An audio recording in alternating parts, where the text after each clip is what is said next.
Not that's a bad idea, but I've lost a lot of deals just because someone goes, let me see their contract. Oh, he's offering you 10, I'll offer you 15. Yeah. Seller acknowledgments. I use this a lot, either at closing or at the time of contract. It depends on what I feel is going on with my seller. If I feel like my seller is kind of like squirrely, I'm going to do this acknowledgement. If they're totally cool, I don't even worry about it. I'll get it at closing. And this is only when I'm doing my sub-2 deals, sub-2 purchases. So I'll go over these real quick with you guys. So it says, I, the seller, as of this date, have agreed in writing to sell the property commonly known as the address to the buyer and or assigns according to the terms, conditions contained in the purchase and sale agreement of this date, given the copy to blah, blah, blah. So basically what they're initialing here is that they own the property. Okay, want to establish that fact. They've reviewed the terms and they've accepted it. They initial that they've accepted that. They feel like they're getting good and valuable consideration. I have them initial that this is in their best interest. They initial that they're fully informed and not confused. They are satisfied with the sales price. All sellers are final. They realize that they cannot change their mind later. Contingencies may exist. What contingencies may those be? Whatever I write in. If I'm having an inspection on the property, and if I'm uncertain about, like you said, whatever I write in. There was a house we bought with 2 wells, a well on each house and a septic on each house, and the guy's like, well, I don't know, that house hasn't been lived in for about 8 years now. I don't know if the well or septic are good. All right, well, that was a contingency that we wrote in. Number 9, I understand this is not a loan, especially if I am doing a subject to property. I am not taking a loan out. They're not giving me a loan. I am taking over payments on a loan, but they are not giving me a loan. Number 10, this agreement may be assigned. Number 11, no escrow. I understand that I may choose not to close this transaction with an escrow company. Subject to. Do you feel that these folks are a little challenging? You're going to see why it's. I think they're challenging on this next page right now, on page 24. Closing documents, they understand that they will be delivered, their closing documents, either out or inside of escrow. Copies of the paperwork, they'll be made to them. Here we go. I'm entitled to make a profit. They understand that, and they initial that I'm entitled to make a profit. They understand that. They've been advised to seek legal counsel, to have financial review. They feel that it's been fairly negotiated on their behalf. There's no precluding ailments. Basically, they're not physically, mentally, emotionally, challenged or whatever at that point. They're not under the influence of any drug or alcohol. They can't say, well, I was drunk. I didn't know what I was signing. They sign right here. There are no other promises. I'm not promising anything outside. No side agreements going on here. I'm not going to give you my sister's car or something like that if you send me this house. They're not under duress. I haven't pulled a gun out and held it against their head to sign these paperworks. That's usually the term I use. I'm like, I'm not holding a gun against your head to sign this, right? No. I love number 22, English language. I speak and read and understand English, understand the English language fluently. Your Spanish buyer saying that? If they're Spanish, I will actually write in. These terms have been explained to me, sufficiently explained to me in my native language of Spanish. And so they do initial that one. Yep. They're fully satisfied with the agreement. Buyer is not my agent. So these are just some disclosures that I get them at time of contract. If I feel that there could be anything later, they'd be like, oh, you know what? I think I want to get a better deal from you or whatever. Honestly, I've never had that happen. City, is it good to just do this all the time? I just do it on all my sub-2s. It depends on when I choose not to do this is you'll see tomorrow when we go over the actual closing documents, I actually have them sign an affidavit of understanding, and I have that notarized. And that affidavit goes into greater detail than this. And so if I am pressed for time and I realize that they're just like, yeah, we're totally cool, I'm not going anywhere, I don't even worry about this. If they're like, I feel like there may be like an Uncle Johnny in the background kind of pulling the strings, trying to tell them what they need to do, then I might go ahead and get this and use this as leverage to tell Uncle Johnny to back off if I need to. I've got that with my neighbor across the street. Oh, okay. My neighbor Nick's Faulkner and stuff, so and I don't have to sign things, so. Yeah. But again, only on sub 2, not on wholesale. I have no reason to do this on wholesale because I'm not the buyer. Only Yeah. My buyer is, I mean, you could use this on one.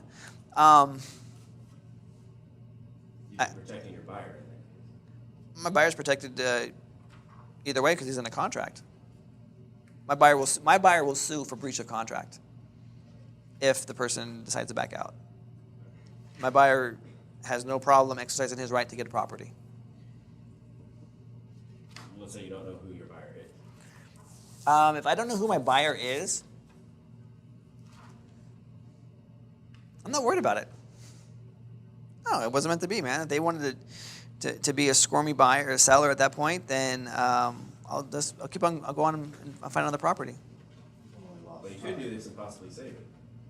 Not necessarily. Don't waste time, man. Yeah. Move on to This is something. more for my sub 2 deals because sub 2 is such a strange thing that I want them to realize that, hey, we fully explained everything. You were totally cool and legit when I explained what a subject to purchase was. On a regular standard purchase and sell contract where it's like, I'm the buyer, your house, Yeah. nothing crazy. And if sub 2 goes for a longer amount of time, you have that relationship. They're gonna come back, exactly right. They're gonna come back like 4 or 5 years and like, oh, you know what, things are good now. I want my house back. Yeah.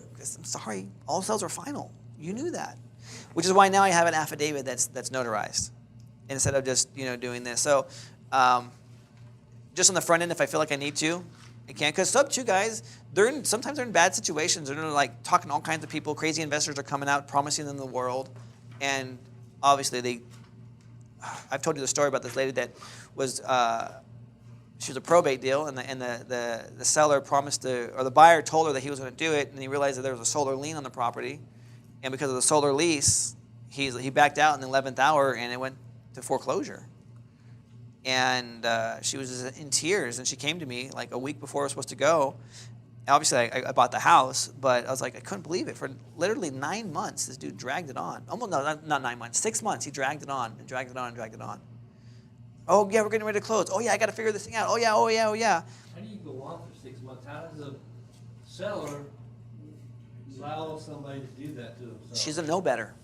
She's an old lady. She was hoping for someone to, help her out. Because after a few months, you're going to say, Exactly right. So here's a question, guys. When you're showing the property, is it vacant or is it occupied?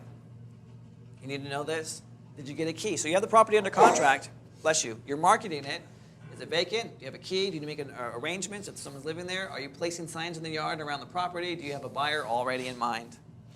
so on this one here, so once we have them sign the contract, we get a copy of the key, but if it's occupied, I need to give the occupant 24-hour notice, correct? That's what the contract states.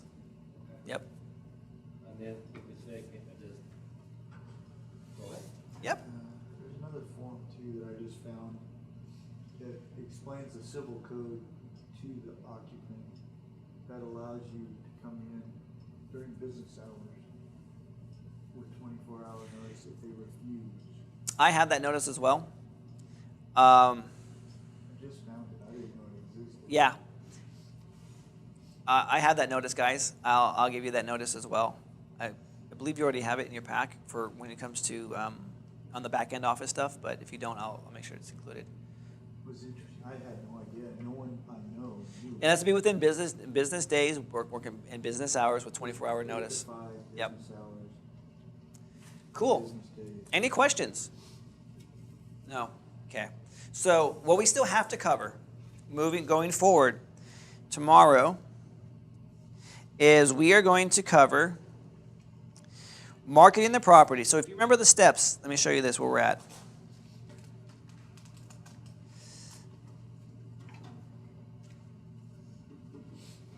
We've talked about finding properties. We've talked about contacting the owners. We've talked about evaluating the properties. We've just finished the contract for the property. We've actually found a property, walked a property. You've heard some conversations of us talking to the sellers. We've done some numbers, evaluating stuff. So tomorrow, we are going to spend the bulk of our time going over how to market the property. We're going to talk about closing the property, all the disclosures, all of the paperwork, what needs to be notarized, what doesn't need to be notarized, when to use a title company, when not to use a title company. Then we're going to talk about back-end offices, and then how do you scale this stuff. So we're going to dive deep into the nuts and bolts that now happen behind the scenes. Because when you wholesale the property, you have the contract. Either you already have the buyer in mind, or you got to go out and find your buyer. But that's usually your problem. You're done. You step out of that. You're done. On to the next deal. What we're going to now talk about going forward is, what do you have going next? How all the magic that happens behind the scenes that you don't know that really happens behind the scenes. You know, what do you think of this? So when you get got the property in contract, don't quite have a buyer, do a open house with people? It's a great question. I've done that. Okay. Yeah.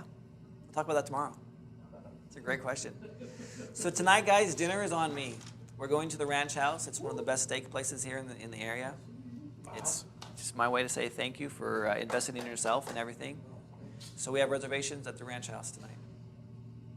So, you able to make it? Nope. All right. So, Reservations. it's on George Washington and Franklin in Yuba City. Don't learn anything while I'm not there. We promised that. Yeah.